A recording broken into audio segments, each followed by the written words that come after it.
Bienvenidos a esta serie de entrevistas que hacemos aquí en Deutsche Welle. Mi nombre es Pia Castro y un poco siguiendo los acontecimientos internacionales en América Latina, Biden llega a la Casa Blanca con un conocimiento de nuestro continente superior al de su antecesor. Como vicepresidente de Obama fue el principal responsable de atender la relación con los gobiernos latinoamericanos, la razón por la cual realizó más de 13 largas giras por países de toda nuestra región. En su arquitectura figura, por ejemplo, la reapertura de la embajada en La Habana. Biden ha dicho que reanudará relaciones con Cuba y esto abre quizás una ventana para avanzar hacia una solución política del conflicto venezolano. Veamos qué se puede esperar una vez que Biden asuma la presidencia. En enero, Alexandra Winkler está con nosotros, es investigadora asociada del Center for Strategic International Studies en Washington, en Estados Unidos. Muchas gracias por atendernos, Alexandra. Ella es venezolana. El régimen de Maduro, dicen muchos críticos y expertos también, es menos fuerte de lo que parece. Sin embargo, allí sigue. ¿Cómo percibe Estados Unidos el poder de Maduro en Venezuela? ¿Qué análisis hay de su poder y control en Estados Unidos? Buenas noches. Muchísimas gracias por el espacio para hablar con todos sus televidentes.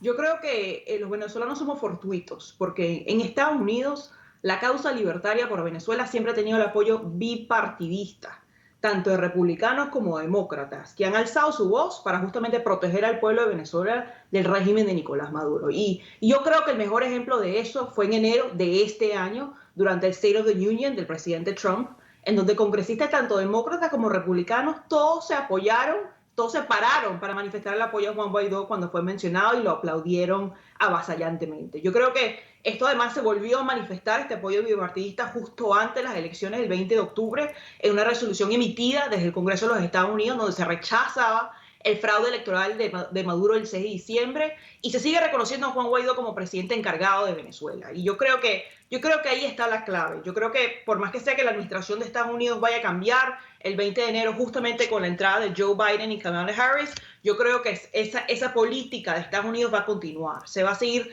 reconociendo a Juan Guaidó como el presidente encargado y el único líder legítimo del país, y la Asamblea Nacional como su única institución democrática que queda en Venezuela. Yo creo que la administración de Biden va a continuar a velar para que se instale un verdadero gobierno de transición que convoque a unas elecciones presidenciales y parlamentarias libres, justas, transparentes, verificables, con verdadera observación internacional. O sea que no vamos a ver una diferencia de estrategia entre el plan de Biden en un futuro y lo que hemos visto hasta ahora con Donald Trump. Biden y Kamala Harris van a seguir denunciando y responsabilizando al régimen de Maduro por los crímenes de lesa humanidad, y eso lo acabamos de ver justamente con el informe del Fact-Finding Mission de la ONU, y además con las últimas declaraciones de la Corte Penal Internacional que se han dado con respecto al tema. Entonces, yo creo que la línea va a continuar bastante similar. Se va a seguir brindando atención humanitaria al pueblo venezolano dentro y fuera del país, y se va a seguir responsabilizando a aquellos que han generado tanto daño a Venezuela, sin duda alguna.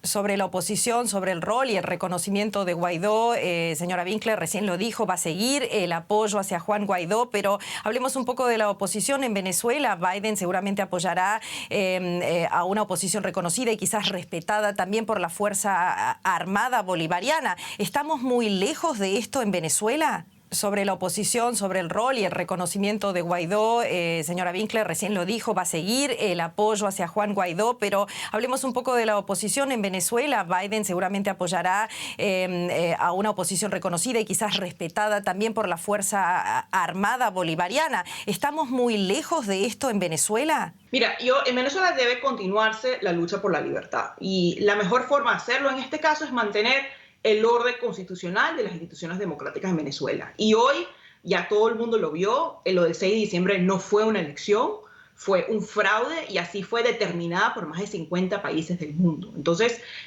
yo creo que luego de la consulta popular que vimos justamente la semana pasada, ya justamente la ruta o el dictamen que se le dio a la oposición venezolana y al gobierno interino es de justamente rechazar ese fraude electoral, exigir el cese de la usurpación y la realización de elecciones presidenciales y parlamentarias, y adelantar todas las gestiones necesarias para rescatar la democracia, atender la crisis humanitaria y proteger al pueblo de Venezuela de lo que está viviendo con los crímenes de lesa humanidad. Entonces, yo creo que ahí está el dictamen de la oposición, ahí está el dictamen del gobierno interino, y más de 6 millones de venezolanos participaron en esa consulta popular, y la inmensa mayoría le dio justamente el sí a esas tres preguntas. Y se demostró una vez más el índice de desaprobación de Nicolás Maduro, no solo en el mundo, sino además en Venezuela. Una consulta popular no vinculante, señora Winkler.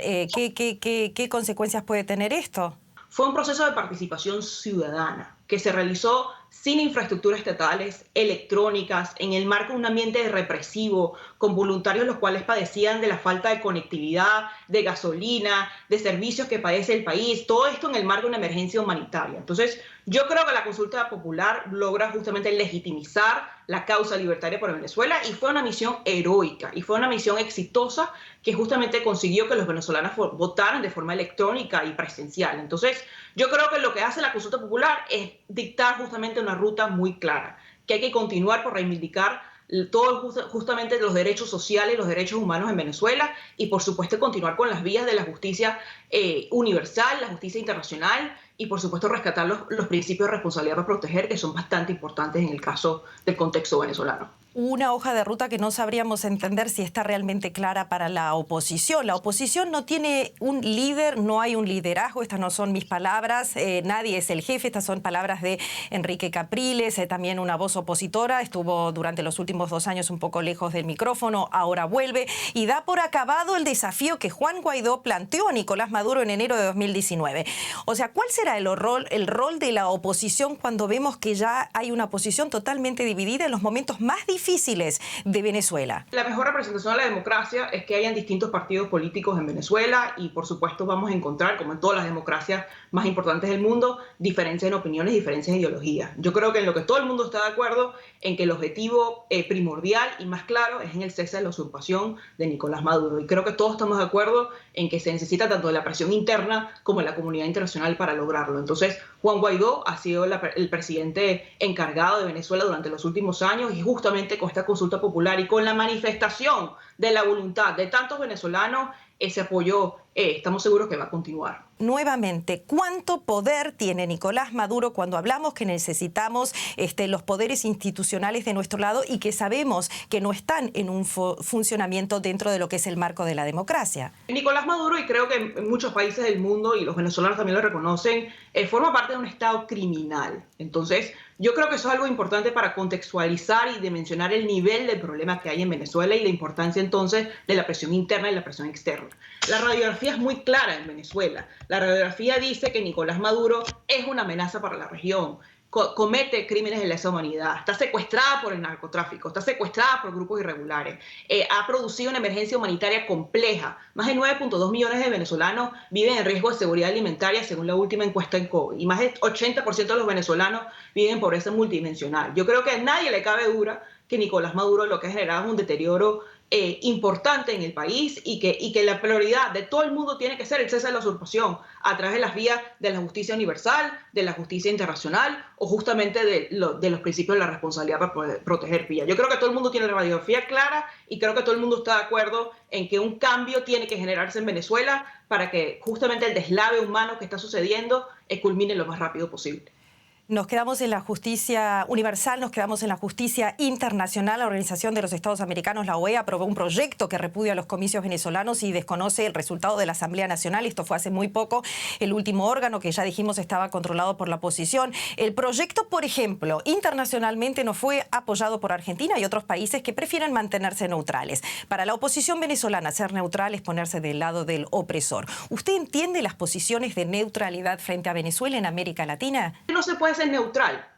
Cuando, por ejemplo, la fiscal de la Corte Penal Internacional confirmó justamente el día de lunes, el régimen de Nicolás Maduro ha cometido crímenes de lesa humanidad y consideró que hay fundamentos razonables para creer que en los años 2017, cuando estaban en las protestas en abril, que miembros de las autoridades civiles, de las Fuerzas Armadas, de los adeptos del régimen de Maduro han cometido torturas, encarcelaciones, violaciones y persecuciones a grupos por motivos políticos. Y en el documento ella también destaca, porque lo estuve leyendo, que los denominados colectivos, ¿verdad?, son los que han actuado en conjunto con el régimen de Maduro y las fuerzas de seguridad. Entonces, yo creo que no se puede ser neutral cuando distintas instancias a nivel internacional y cuando el Fact-Finding Mission de la ONU, que demostró 223 casos, 48 testimonios y más de 2.000 violaciones de derechos humanos, yo creo que no se puede ser neutral cuando hay evidencia tan clara sobre la mesa, Pía.